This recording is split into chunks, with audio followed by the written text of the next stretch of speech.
Besem Ab, World, Mefeskadus, Adawamla, Amen. Besem Ab, World, Mefeskadus, Adawamla, Amen. Name of the Father, name of the Son, name of the Holy Spirit, one God. Amen. Good morning, blessings and love, and hope you're doing well. So today's chapter is 1 Enoch 10. And if you remember from yesterday, the righteous angels, Michael, Uriel, Raphael, and Gabriel, they've petitioned the Almighty to challenge Azâzêl, because Azâzêl and the other fallen angels have cast sin across the whole earth. So this is where today's chapter picks up. There's just two things I just want to flag up just in a very quick way. One is in verse 8. It says, to Azâzêl, to him ascribe all sin. So this is how grave and serious Azâzêl is to the world and the fallen and the sin that's now reaped across the world. To him ascribe all sin. So I just want to flag up that one small sentence. And then the next line after that in verse 9, it says the words bastards. And I had to look this up because I was thinking, I know bastards is an old word, but I don't think it was old, biblical old, but actually it is. It's an ancient word, and it says that actually the older versions of Jubilees has that word in it. So I was shocked. When I read that, I thought, oh, that feels very modern. But no, actually modern translations take that word out and turn it into something else. So I wanted to flag that up, because if you heard that word, you might not be able to hear the rest of the reading, because you'd be too confused about hearing that one word. So that's why I just wanted to flag that up very briefly. So I'll now read 1 Enoch 10. Give thanks for these few words. Then said the Most High, the Holy and Great One spoke, and sent Uriel to the son of Lamech, and said to him, go to Noah, and tell him in my name, hide thyself, and reveal to him the end that is approaching, that the whole earth will be destroyed, and a deluge is about to come upon the whole earth, and will destroy all that is on it. And now instruct him that he may escape, and his seed may be preserved for all the generations of the world.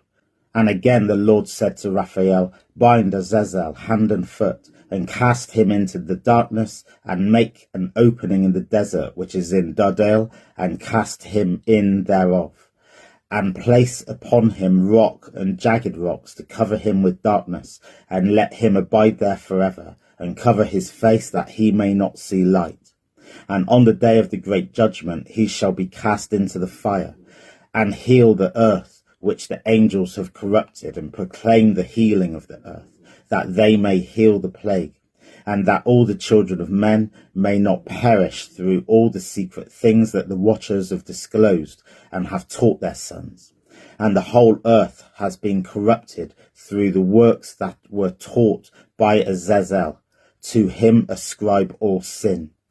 And to Gabriel said the Lord, proceed against the bastards and the reprobates, and against the children of fornication, and destroy the children of fornication, and the children of the watchers from amongst men, and cause them to go forth.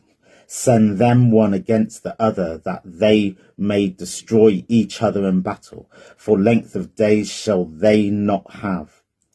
And no request that they, their fathers, make of thee shall be granted unto their fathers on their behalf. For they hope to live an eternal life, and that each one of them will live 500 years. And the Lord said unto Michael, go, bind Semjazer and his associates, who have united themselves with women, so has defiled themselves with them in all their uncleanness. And when their sons have slain one another, and they have seen the destructions of their beloved ones, bind them fast for 70 generations in the valleys of the earth, till the day of their judgment and of their consummation, till the judgment that is for ever and ever is consummated. In those days they shall be led off to an abyss of fire, and to the torment and the prison in which they shall be confined forever. And whosoever shall be condemned and destroyed will from thenceforth be bound together with them to the end of all generations, and destroy all the spirits and the reprobate, and the children of the watchers, because they have wronged mankind. Destroy all wrong from the face of the earth, and let every evil work come to an end, and let the plant of righteousness and the truth appear, and it shall prove a blessing. The works of righteousness and truth shall be planted in truth and joy forevermore.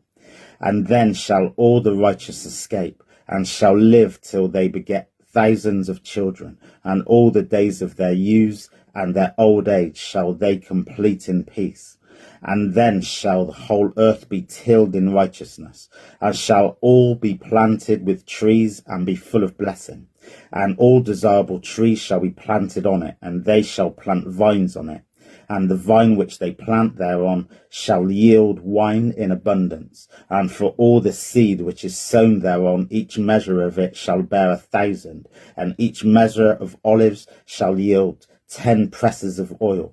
And cleanse thou the earth from all oppression, and from all unrighteousness, and from all sin, and from all godlessness, and from all uncleanness that is wrought upon the earth to destroy from off the earth.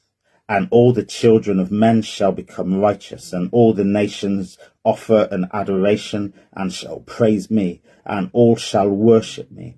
And the earth shall be cleansed from all defilement, and from all sin, and from all punishment, and from all torment. And I will never again send them upon it from generation to generation, and forever. For these few words I give thanks, blessings, and love.